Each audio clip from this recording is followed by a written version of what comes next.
Ever wondered how to capture that eerie sound of Skip James?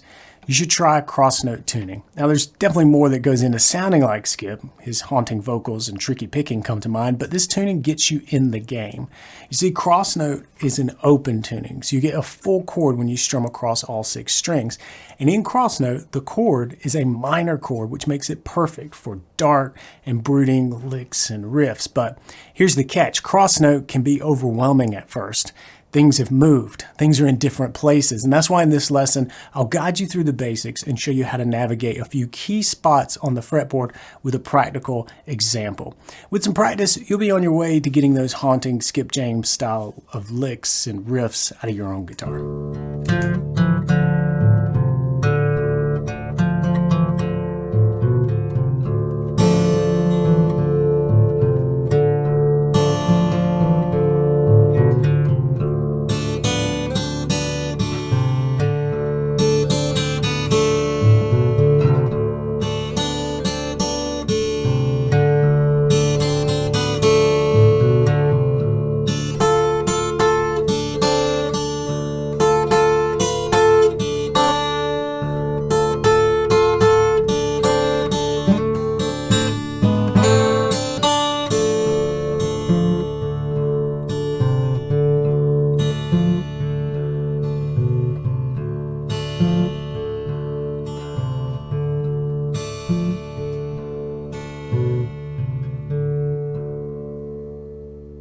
If you enjoy the darker side of the blues and want to explore it further, you should definitely check out my 3 in-depth Skip James tutorials.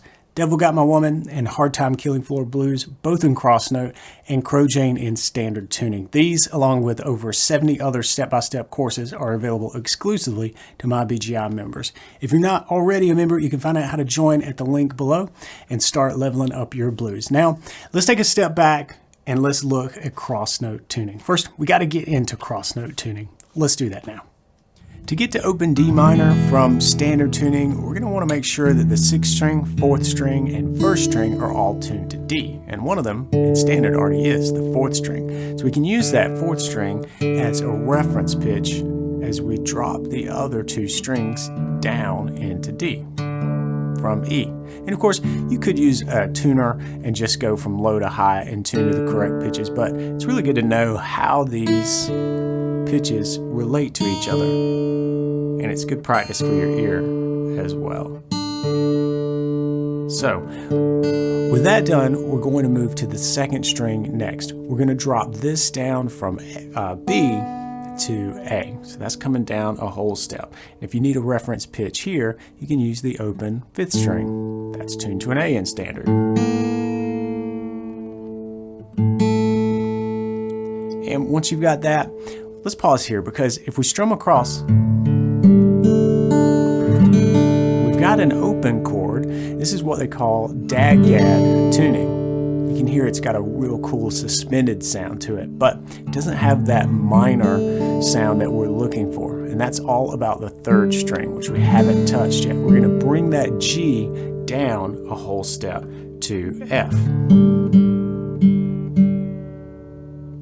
And we can check that with our 3rd fret on the 4th string. That's an F note. Of course, you could also use a tuner to get yourself down into F.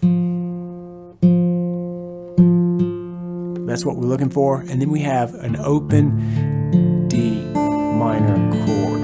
The pitches from low to high are D, A, D, F, A, D. DADFAD, if you want to think of it that way. All right, now that we're in tune, you can hear the darker sound of the minor chord just by strumming across the strings. But in the blues, we aren't just strumming across the open strings, we need some riffs. So let's take a look at the main riff from the example.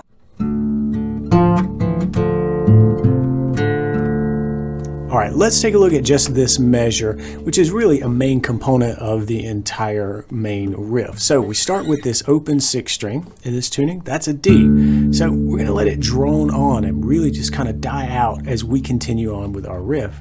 End of 1, we just pluck the octave. That's the open 4th string, so also a D note. Then we play this little descending move from the 4th string, 3rd fret, down to the 2nd, and then open. If we take a look at those notes, that's an F, E, and then D, right? And we're going to play the open third string, which is tuned to an F, at each of those stops along the way. So we're going to get unison to start with, and then this really cool dissonance between the E and the F, and then that D minor feel, because we've got the root, the D, and then the F, the minor third. Just a really cool passage here. Before we wrap up the measure with a kind of a classic blues ending here.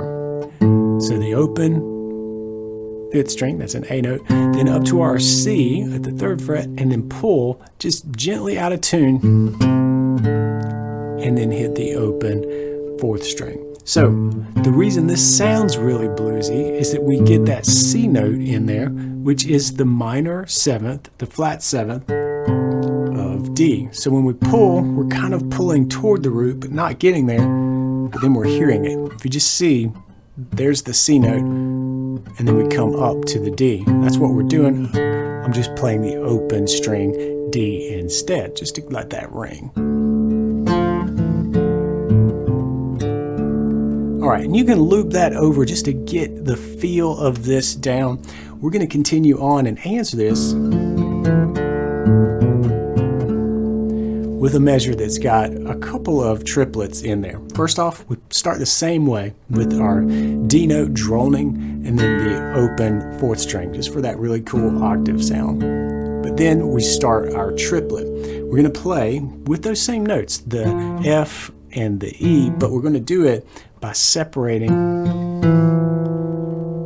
the picking. So before we plucked all that together as we descended, here we're going to play 2 triplet. So that is the 2 Fs, so the F on the 4th string. For beat 2, the trip is the open 3rd string F, and then down to the E for the let, triplet. Or if you count it like I do, 2 triplet. All right, and then open, so that's open 4th, open 5th, and then we got a triplet going the other way on the lower strings. So we go up from the 2nd fret of the 5th string, open string, and then up a fret. So it's kind of the reverse in a different position, but gives us some other really cool notes. We've got the A, which is the 5th of D, so then up is going to be the 6th, and then here we have that 7th, that C again. But since we're in minor, this B just kind of jumps out at you. It really should be flat in this key, but sounds good. It works, and we're going to use it. All right. So listening to this measure again, we've got.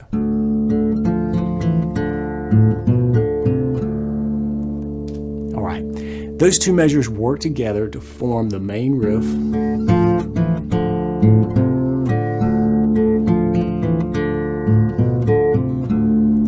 From here, we're going to repeat that idea, except we're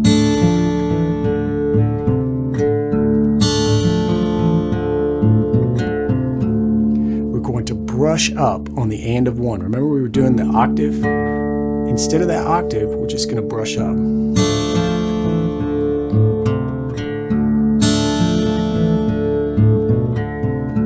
It sounds really good to get the top 2 strings, but if you can get that 3rd string in there, do that, because that's going to reinforce this minor sound against all of the movement that we're doing on the fretboard.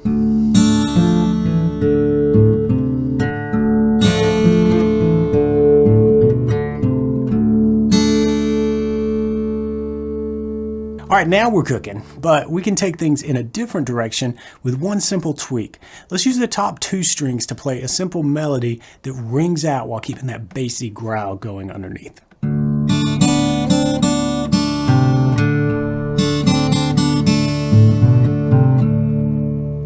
All All right, here we're blending in more of the treble strings, the top 2 strings specifically, just to get some contrast. And to me, it makes the lower, darker sounds just that much more pronounced when we can shade it with some higher sounds on top. And that's what we're doing here. I'm still going to start out with the drone, the open 6 string, but then I shift my thinking to the top 2 strings. I'm going to leave the first open and the second string. Just going to walk up from the open to the second to the third and then back.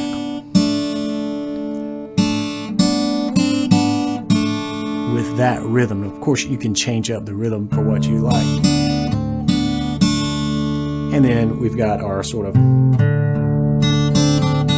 classic sort of get out of the measure with a nice bluesy bass tag there, which we've done before. We're just pulling that C slightly sharp on the 5th string and then the open D. Again, just kind of chasing that sound of scooping into the root. All right.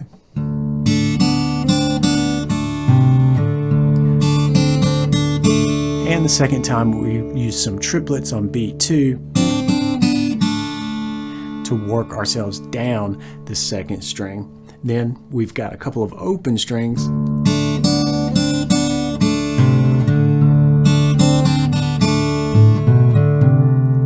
All right, this is really cool. So we're going to play the open 5th string, and then we're using that 2nd and 3rd fret, so the B and the C again, with that separated picking in a triplet rhythm. So we end up with this. Really cool. So see how what we're doing on the 5th string, we kind of established it earlier, playing the open or the 2nd or the 3rd. We can also do that on the 2nd string because those are both tuned to A in this tuning, right? One's lower, one's higher. So we can really kind of keep the melodic content the same and just use a different register and play with these high notes to give us some really cool contrasts.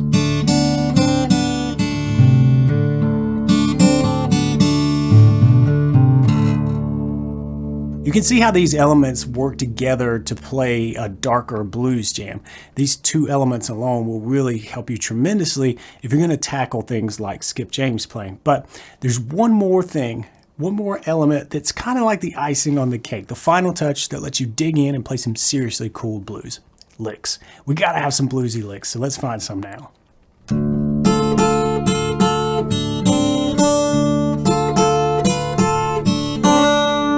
All right, let's take a look at a couple of licks and tricks that we can add into this. And the good news is if you know a few things in E standard, they're going to port right over to open D minor cross note. The reason is that, we usually play a lot of licks and things on the top strings with maybe our 6th string and E in standard tuning ringing, and we can play things like the train whistle, even embellish it a little, or these unison slides, and maybe even those notes from the classic turnaround sound. Well, these 3 strings have been lowered a whole step to match and sort of keep the same relative interval that we had in E standard. So that means that what we do in E standard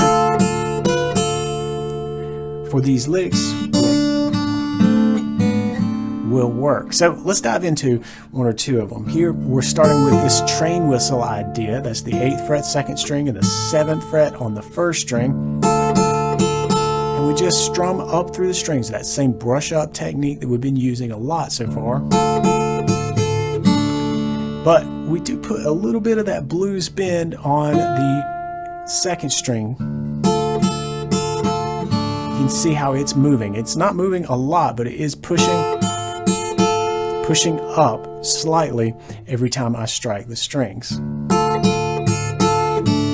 a really cool answer to that, or next step if you will, is the open couple of strings. So we strum up and then off the fretboard, and that gives us a chance to maybe come here and do some more of that double stop type move by sliding into the 5th fret for a nice unison move, or drop down to the 3rd fret. And that gives us right? If this is unison with the open first string, that's a D. So this gives us more of a D7 sound because we are now playing a C on the second string. Real bluesy. And we can get that third string involved by playing this little shape. Fourth fret and the third fret and open. You can hear how bluesy that sounds, and it really still works over